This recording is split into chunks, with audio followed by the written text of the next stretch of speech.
రోజురోజుకు విద్యుదుత్పత్తి వనరులు తగ్గిపోవడంతో సాంప్రదాయేతర విద్యుత్పై అందరూ దృష్టి సారిస్తున్నారు. ఇప్పటికే సౌర విద్యుత్ ద్వారా పరిశ్రమలతో పాటు ఇళ్లకు విద్యుత్ అవసరాలు తీర్చుకుంటున్నారు. అయితే పవన విద్యుత్ అంటే భారీ గాలిమరల ద్వారా మాత్రమే ఉత్పత్తి అవుతుందనేది ఇప్పటి వరకు అందరికీ తెలిసిన విషయం. కానీ తొలిసారిగా ఇంటి మిద్దెపై తక్కువ స్థలంలోనూ పవన విద్యుత్తును తయారు చేసుకునే అత్యాధునిక పరిజ్ఞానం హైదరాబాద్కు చెందిన ఓ అంకుర సంస్థ అందుబాటులోకి తెస్తోంది. సంప్రదాయేతర ఇంధన వనరులకు ఇప్పుడు మంచి డిమాండ్ పెరిగిపోతోంది. నీటి లభ్యత, గ్యాస్, బొగ్గు నిల్వలు తగ్గిపోవడంతో సంప్రదాయ ఇంధన వనరుల కొరత భారీగా ఏర్పడుతోంది. వీటన్నింటికీ ప్రత్యామ్నాయంగా సంప్రదాయేతర ఇంధన వనరులు చక్కగా ఉపయోగపడుతున్నాయి. ఇప్పటికే సౌర విద్యుత్ ద్వారా పెద్ద ఎత్తున విద్యుతుత్పత్తి జరుగుతోంది. అయితే సౌర విద్యుతుత్పత్తికి కొన్ని పరిమితులున్నాయి. సూర్యరశ్మి ఉంటేనే కరెంటు తయారవుతుంది. సౌర ఫలకాలను సమయానుసారం మార్చుకోవాల్సి ఉంటుంది. ఈ ఇబ్బందులన్నింటినీ అధిగమించి తమ ఇంటికి అవసరమైన విద్యుత్తును ఉత్పత్తి చేసుకునే అవకాశం కల్పించేదే పవన విద్యుత్. అత్యాధునిక సాంకేతిక పరిజ్ఞానంతో రూపొందించిన రూఫ్ టాప్ విండ్ టర్బైన్ ద్వారా జీవితాంతం ఉచితంగా విద్యుత్ను ఉత్పత్తి చేసి వాడుకోవచ్చు.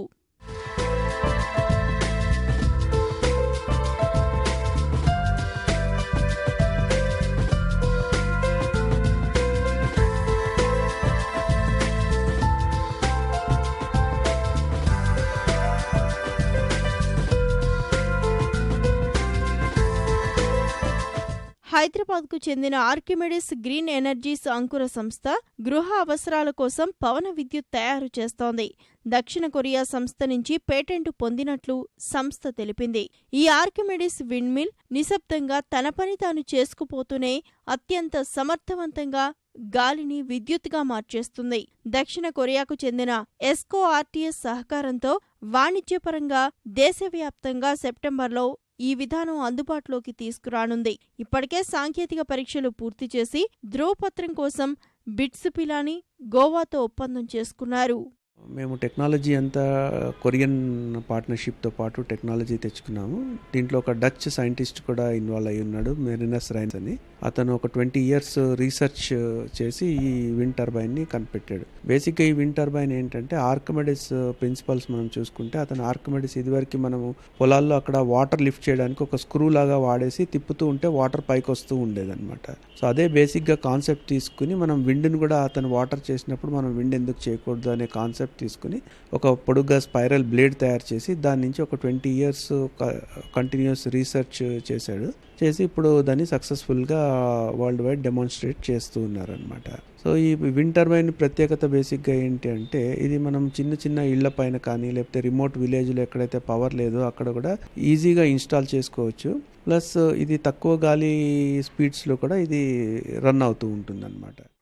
గాలి సెకనుకు 5 మీటర్లుంటే ఏడాదికి 1500 kW/h శక్తిని ఆర్కిమెడిస్ విండ్ మిల్ సృష్టిస్తుంది. దాదాపు ఓ సాధారణ గృహ విద్యుత్ అవసరాలు పూర్తిగా తీరుతాయని ఆ సంస్థ చెప్తుంది. టర్బైన్ నిర్మాణంలో శంఖగుల్ల ఆకారంలో లియామ్ బ్లేడ్లు ఉంటాయి. దీనివల్ల గాలిని అత్యధికంగా తీసుకొని దాన్నుంచి దాదాపు 80% శక్తిని ఉత్పత్తి చేస్తుంది. శంఖాకృతి వల్ల గాలి దిశను బట్టి తిరుగుతూ స్వయంచాలకంగా నడుస్తుంది. 36 కిలోల బరువు కలిగిన విండ్ మిల్తో 150 watts విద్యుత్ ఉత్పత్తి చేయవచ్చు. ఫైబర్తో తయారు కావడం వల్ల తుప్పు పడుతుందన్న భయం లేదని చెప్తున్నారు. సాధారణంగా ఇప్పుడు అందరూ కూడా సోలార్ పవర్ ప్లాంట్ అని సోలార్ సిస్టమ్స్ అని చెప్పేసి విండ్ రూఫ్ పైన అంతా పెట్టుకుంటున్నారు. అది పెట్టుకోకూడదు అనే ఉద్దేశం కాదు. బేసిక్గా ఏంటంటే అదంతా స్పేస్, మన ప్రైవసీ ఏరియానంతా కూడా యూస్ అయిపోతుంది. సో దీనికి కావాల్సింది చాలా తక్కువ స్పేస్ కావాలి దీనికి. ఎందుకంటే దీనికి చిన్న ఒక పోల్ వస్తుంది. పోల్ ఒక 8 to 10 inches డయామీటర్ ఉంటుంది. 8 to 10 inches అంటే చాలా చాలా చిన్న స్పేస్. ప్లస్ ఎక్విప్మెంట్ అంతా కూడా పైన గాలి పైకి ఉంటుంది కాబట్టి మన టెర్రస్ స్పేస్ కానీ అదంతా కూడా ఏది వేస్ట్ కాకుండా ఉండిపోతుంది అనమాట. సో మన ప్రైవసీకి దానికి కూడా ఏమీ ఇది కాకుండా భంగం కలగకుండా అట్లా ఉండిపోతుంది. ప్లస్ విండ్ అనేది మనకి ఎప్పుడు ఉంటుంది, డే నైట్ అంతా కూడా ఉంటుంది wind. So the power generation almost double అవుతూ ఉంటుంది అనమాట. దీన్ని విండ్ నుంచి జనరేట్ అయ్యే పవర్ని స్టోరేజ్ చేసుకుంటున్నాం, దాన్ని యూటిలైజ్ చేసుకుంటూ ఉండొచ్చు అనమాట. సో సోలార్తో కంపేర్ చేసుకుంటే ఇది మనకి డబల్ పవర్ ఇస్తూ ఉంటుంది. ప్లస్ ఇంకా వింటర్ సీజన్స్, రైనీ సీజన్స్ అటుపక్కంతా వచ్చినప్పుడు కూడా మనకి గాలులు ఎప్పుడు ఉంటాయి కాబట్టి మనం దీన్ని ఇంకా బెటర్గా యూస్ చేసుకుంటూ ఉండొచ్చు అన్నమాట. త్వరలో పవన విద్యుత్ టర్బైన్ హైదరాబాద్లోని బిర్లా మందిర్ వద్ద ఏర్పాటు చేయనున్నారు. ప్రభుత్వం సైతం విండ్ పవర్ పాలసీ తీసుకువస్తే ఉపయోగకరంగా ఉంటుందని కంపెనీ భావిస్తోంది.